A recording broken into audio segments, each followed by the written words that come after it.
mawakili wetu ndani ya nchi na nje ya nchi, akiwemo Robert Amsterdam ambaye atashughulika kimataifa, ameshapata taarifa kamili ya kwamba mwenyekiti wetu amekamatwa, na yeye ataanza kufanya kazi kimataifa, na tunatoa wito kwa jumuiya ya kimataifa kuhakikisha inafuatilia nchi hii na kufuatilia kinachoendelea Tanzania kwa karibu kabisa.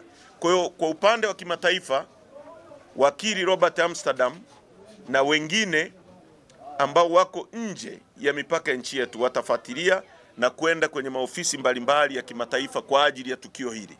Lakini ndani ya Tanzania hapa tunapozungumza, wakili Kibatara, wakili Deogratias Mahinyira na mawakili wengine ambao wako Dar es Salaam wanafuatilia jambo hili. Kibatara yuko hapa na baadaye atazungumza na waandishi wa habari pia, akiwa mahakama ya hakimu mkazi nafikiri mkoa wa Songea. Sasa kuna mambo ya kuzungumza hapa.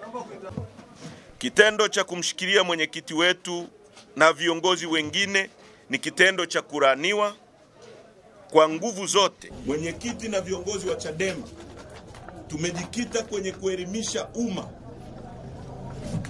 wananchi, umuhimu wao kuchukua hatua kuzuia kinachoendelea kutokea, kusiginwa kwa haki za binadamu na kupokwa mamlaka yao ya kufanya uchaguzi katika nchi hii na kuchagua viongozi wanaowahitaji. Kwa sisi hilo tumelichukua na tutalifanyia kazi, hata kama mwenyekiti hayupo, hata kama wakitaka kutukamata wote. Hii movement ya no reforms no election haitasimama.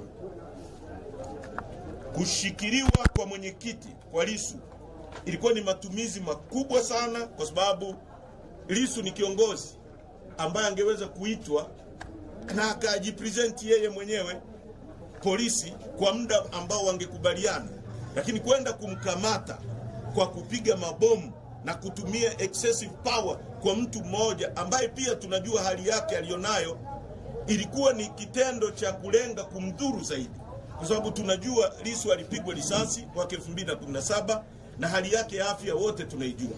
Kwa nini tumie nguvu kubwa kama ile kumwarrest mtu ambaye tayari ana matatizo ambayo yamesababishiwa na kupigwa risasi?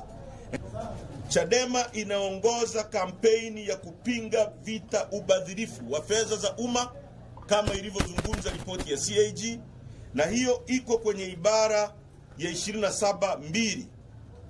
Watu wote watatakiwa na sheria kutunza vizuri mali ya mamlaka ya nchi pamoja na kupiga vita aina zote za ubadhirifu na uharibifu wa mali za Tanzania. Kwa hiyo Chadema inachofanya, inasimama kwenye katiba ya nchi yetu kuhakikisha tunatetea rasilimali za nchi na mali za nchi yetu.